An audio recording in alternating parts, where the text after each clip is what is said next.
considerando necessidades econômicas, culturais e sociais do país em relação à área de formação de professores. Considerando, sobretudo, que o Plano Nacional de Educação previsto para ser executado até 2020 previa elevar gradualmente o número de matrículas em pós-graduação, estrito senso, de modo a atingir a titulação atual de 60 mil mestres e 25 mil doutores em todas as instituições de ensino superior do Brasil. Então, sobretudo, também ampliar o investimento público em educação pública de forma a atingir no mínimo patamar de 7% do produto interno bruto do país no 5º ano vigente desta lei e no mínimo equivalente a 10% dele ao final do terceiro. Então, nós vemos que a política criada desde 2007 de valorização da docência e investimento nas instituições de ensino superior, na articulação em relação aos programas de formação, na articulação em relação à quebra da fronteira entre o ensino superior e a educação básica, sendo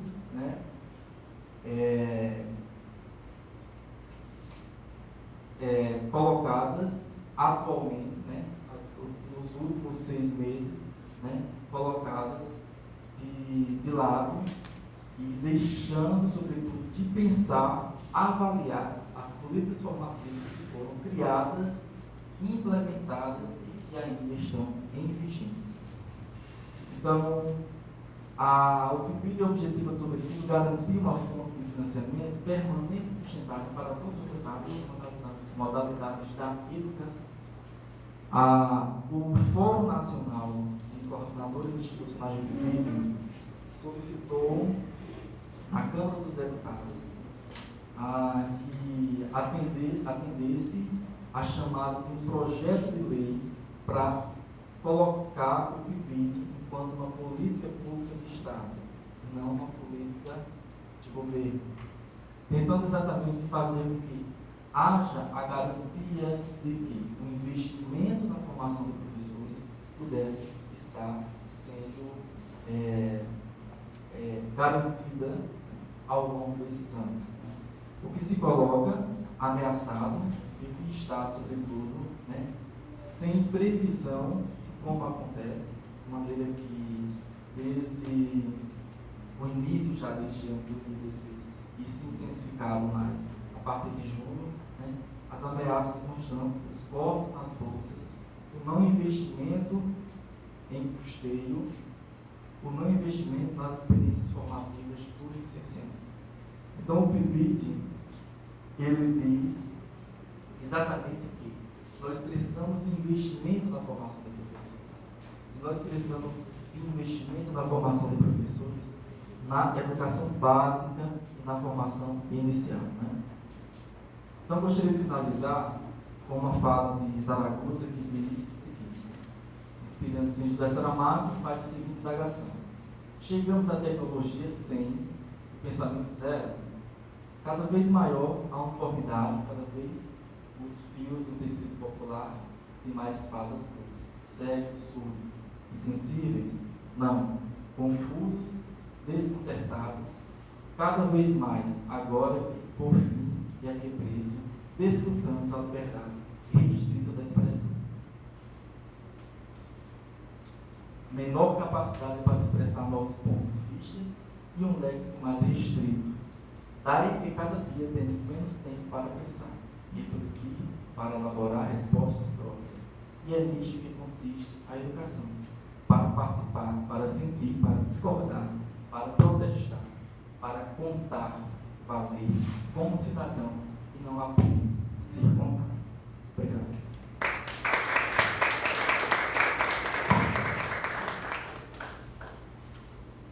Pessoal, dando sequência, vamos passar a palavra para a professora Maria do Socorro da Silva Batista, a professora graduada em Pedagogia pela Universidade do Estado do Rio Grande do Norte, de 1986, cursou mestrado em Educação pela Universidade Federal do Rio Grande do Norte, 2008, e doutorado em Educação pela Universidade Federal do Rio Grande do Norte, 2011.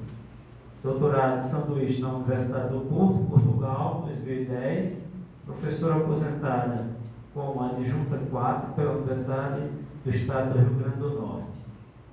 Coordenadora institucional do Programa Institucional de Bolsa de Iniciação à Docência, PIBID-UERN, nos anos 2012 e 2014. Membro do corpo docente do Programa de Pós-Graduação em Ensino, Campus Paulo dos Ferros, UERN, por sinal, surpreendente, primeiro porque eu não sou da área de ciências sociais, segundo porque, diferente do professor Lucrécio, e não sei ainda o professor que vai me suceder, mas não estou, como foi informado pelo professor, não estou mais atuando diretamente no PIBID à medida que me aposentei, né, da universidade. Espero, agora fui aprovada recentemente no concurso da Universidade Federal do Semiárido, da UFESA, e espero lá ter oportunidade, talvez, né, quem sabe, de retornar alguma atividade do PIBID. Eu estou dizendo isso para dizer de qual é o lugar que eu falo. Eu falo do lugar de alguém que desde 2014 não está atuando diretamente, né, no programa, mas sempre acompanhando em atividades dessa natureza, onde a gente tem a oportunidade de contribuir um pouco com a reflexão acerca do programa, e sempre tenho procurado, de fato, dar minha contribuição, porque eu acho que o PIBID é uma das experiências mais importantes, né, que já foram pensadas pela política, né, educacional brasileira, tanto no que diz respeito à formação inicial, quanto à formação continuada de professores. Então, eu acho que foi muito feliz o fato de eu não ter iniciado o início ter sido feito pelo professor Lucrécio, porque ele fez uma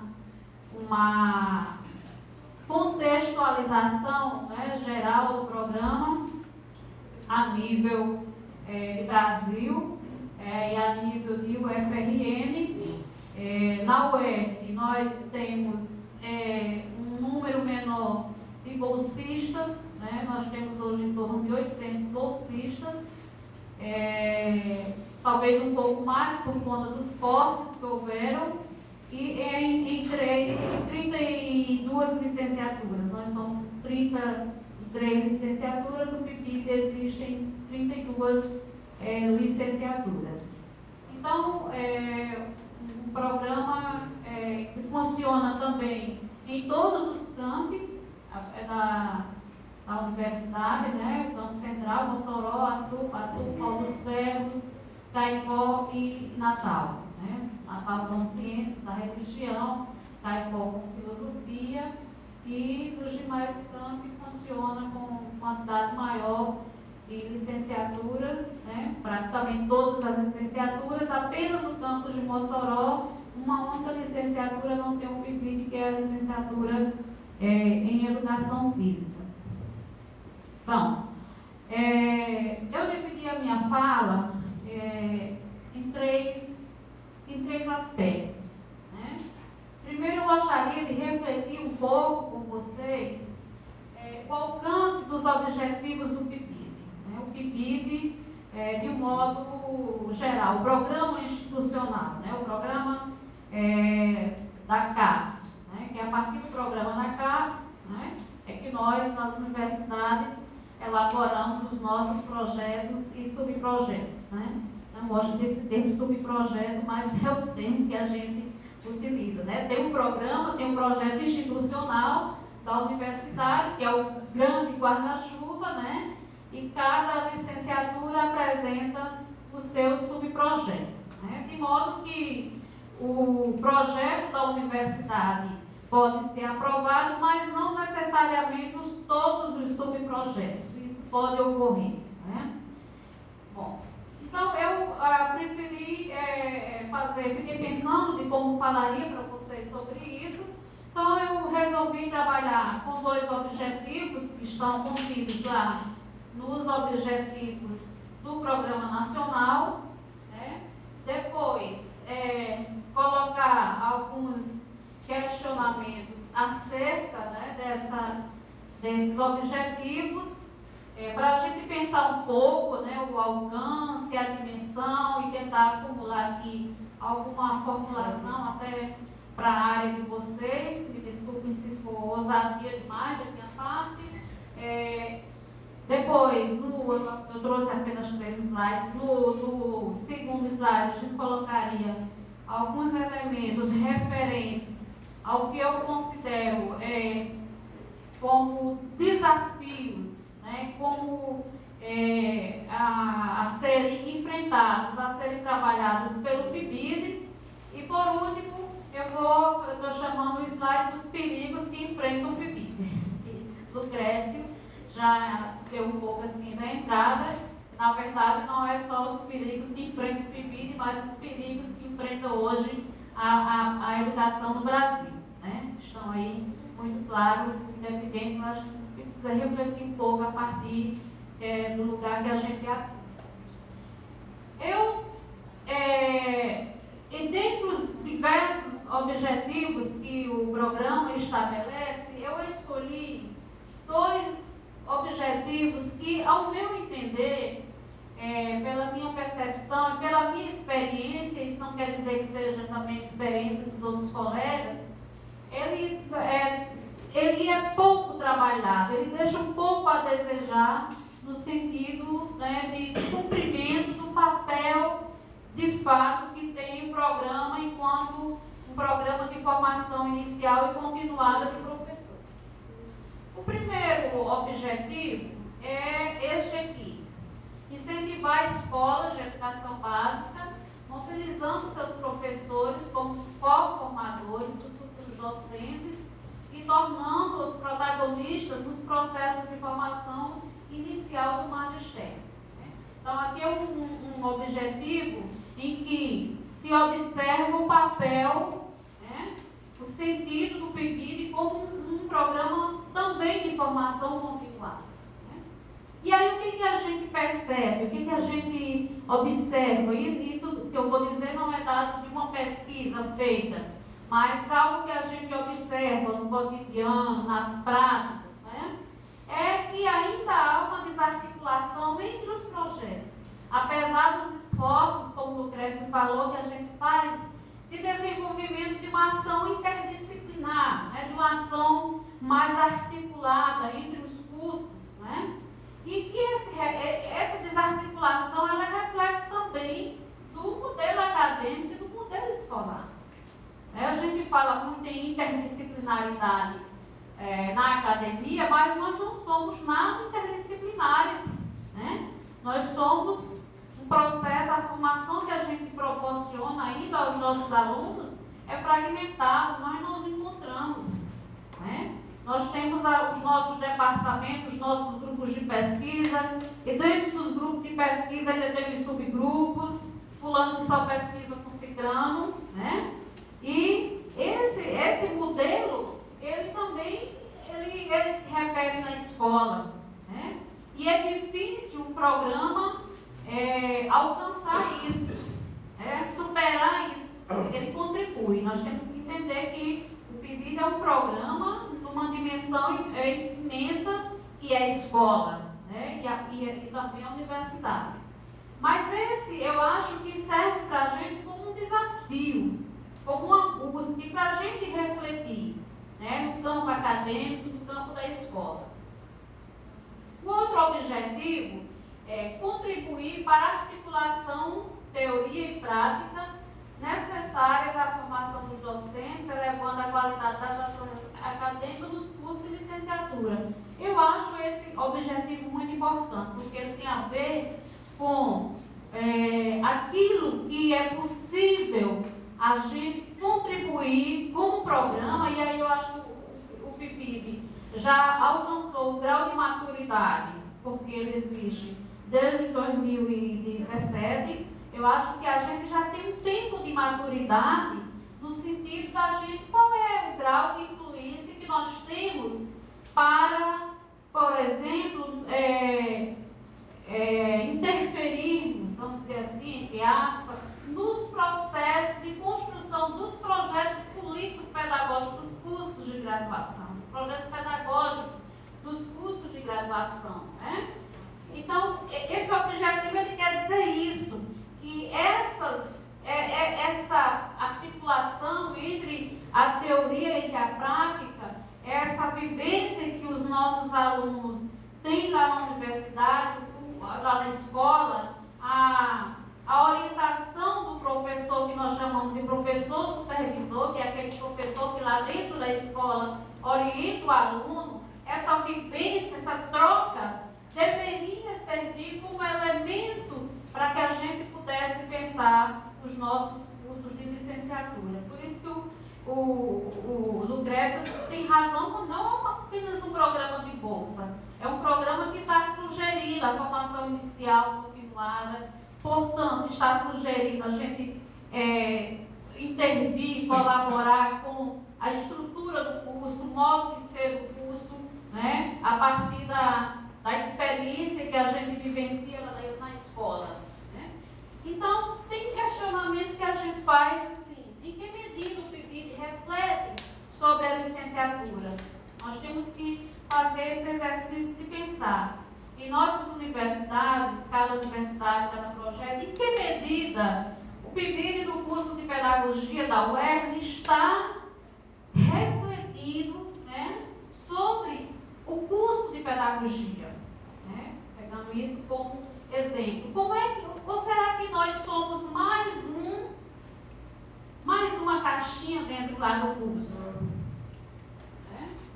Em que medida eu, coordenador diário, o que é o coordenador diário? Gente? Eu não sei se todo mundo aqui tem experiência com o PIBID. Coordenador diário é, por exemplo, um professor de pedagogia, né, que coordena o projeto PIBID no curso de pedagogia. Né? Professora Carla, ainda é você, né, Carla? É coordenadora diária do curso de Ciências do PIBID, Ciências Sociais, UERJ. Então, em que medida eu, enquanto coordenador diária, agrego outros docentes do curso? Acho que isso é uma coisa importante para a gente pensar. Independente de ser bolsista ou não, em que medida a gente pode atrair para o programa outros professores, né, que não estejam formalmente ligados ao programa, mas que têm contribuições interessantes, importantes, né, a dar ao programa em função da sua formação, dos seus estudos, enfim. E em que medida também nós agregamos outros estudantes para além dos bolsistas? Sempre foi uma coisa que me preocupou bastante. Lá na UERJ, porque isso pode variar, na universidade, a gente tem em média 15 alunos por 20 alunos por projeto, né? 20 alunos por projeto. Então, me preocupa muito um curso, né, onde você tem uma entrada semestral de 40 alunos, 45, e você tem um programa que agrega 20 alunos. Né? É importante, não estou dizendo que não é, mas a minha preocupação sempre foi assim, gente, como é que nós chegamos também aos outros alunos? Como é que nós espalhamos, né, sem espalhar, a proposta do PIBID no âmbito do curso? Como é que a gente contagia? Né? E eu sei que não é fácil, porque primeiro tem que contagiar os próprios pibidianos, né? Assim, Carla. Primeiro a gente tem que contagiar os próprios pibidianos. Depois, como é que a gente pode contagiar os demais alunos para que a gente não seja um ciclo fechado, restrito apenas aos alunos bolsistas. E aí, o segundo elemento que eu quero colocar é que nós temos, entre tantos desafios que nós temos, que as pessoas que estão à frente do PIBID têm, primeiro, de que o PIBID não seja mais um programa. Né? Isso, nós acreditamos que já está, de certa forma, garantida, mas eu tenho uma preocupação 2013 foi feita uma alteração da LDB que tornou, né, tornou obrigatória, entre aspas, porque hoje no Brasil nada mais é obrigatório. Se muda a lei a hora que o governo quiser, né? Então, tornou obrigatório o apoio do governo federal com bolsas de incentivo, mas eu tenho um questionamento com relação à redação que eu vou falar no terceiro slide. Né? A gente está dentro dos perigos, né? Do que eu estou chamando dos perigos que o PIBID enfrenta. Então, não ser mais um programa. E eu acho que a articulação que tem havido, uma coisa interessante que há no PIBID é que considerando o tempo de existência, eu acho que já tem uma organização nacional bastante, né, consolidada. Né? Tem um Fórum Nacional do PIBID, tem os fóruns regionais, então há uma articulação aqui no Estado. Já entramos, né, tem um processo de organização, de articulação. Parece que agora está um pouco em virtude do custeio, das dificuldades do custeio, né, que interfere sobre o processo de organização. Mas, enfim, esse processo de organização das pessoas que coordenam o PIBID, das diversas universidades, ele pode ser sustentável para que o PIBID, de fato, não seja um programa apenas, né, e que aquilo que está na LDB, que eu vou falar daqui a pouco, não seja letra morta. O outro desafio que eu vejo é qual é a perspectiva, qual é a visão que a gente tem sobre a valorização dos saberes da experiência. O PIBID, ele traz isso muito em vários de seus objetivos, né? Os saberes da experiência, a valorização dos saberes da experiência. Aliás, é uma das questões muito trabalhadas no âmbito do programa. E aqui eu esqueci de colocar, mas a citação é Tardif, quando ele diz assim, que são os saberes que resultam do próprio exercício da atividade profissional dos professores. Esses saberes são produzidos pelos docentes por meio da vivência de situações específicas relacionadas ao espaço da escola e às relações estabelecidas com alunos e colegas de profissão. Nesse sentido, incorporam-se a experiência individual e coletiva, sob a forma de hábitos e de habilidades do saber fazer e do saber ser. Então, essa questão aqui de como a gente dimensiona e como a gente trata esses saberes da experiência, ela nos remete também, e ela está intimamente interligada àquelas questões anteriores também que eu coloquei acerca de como se estabelecer um curso enquanto programa e enquanto contribuir para que o curso ele tenha avanços do ponto de vista da sua qualidade. E aqui, minha gente, uma fala mais política, que é os perigos que eu acho que o PIBID enfrenta atualmente. Né? Eu estou me remetendo ao PIBID, mas claro que todas as políticas sociais no Brasil hoje estão em visível, né, perigo. Então, a PEC 55, né, chamada PEC do fim do mundo, PEC da morte, né, que o golpista chama de PEC do teto dos gastos, contratando bandas, né, de R$600 mil, samba a R$600 mil no Planalto, né? Foi ontem, parece. Hein? Teve, sim. Teve um sambão no Palácio do Planalto ontem. Gastou R$600 mil só de banda, samba. Bem, a grande imprensa não diz, né? A gente só sabe se procurar, porque o PIB não fala. Por que eu digo que o PIBID está em perigo? Porque toda a educação brasileira está em perigo. O Plano Nacional que nós construímos recentemente, 80% das metas do Plano Nacional da Educação estão comprometidas. Estão comprometidas porque elas dependem de recursos financeiros, né? E a PEC do fim do mundo é uma redução drástica nos recursos, né, no financiamento da educação, da saúde, da segurança, de todas as políticas sociais. Então, nesse bojo aí, o PIBID vai se salvar? Não, ninguém vai se salvar. Ninguém vai se salvar. Né? O PIBID vai acabar por decreto? Não. Ele vai ser, da forma como está hoje, se nós não conseguirmos reverter, ele vai acabar devagarinho, né? Como é que ele vai acabar? Eu suponho que à medida que os alunos vão encerrando, né, uns vão saindo e outros alunos não vão entrar. Né? Até porque o governo vai ter a falta de recursos, limite de gastos como principal argumento. Né? Aí a lei vai valer, certo?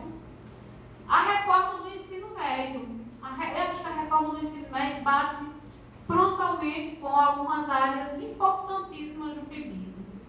A filosofia, as ciências, o ensino de artes.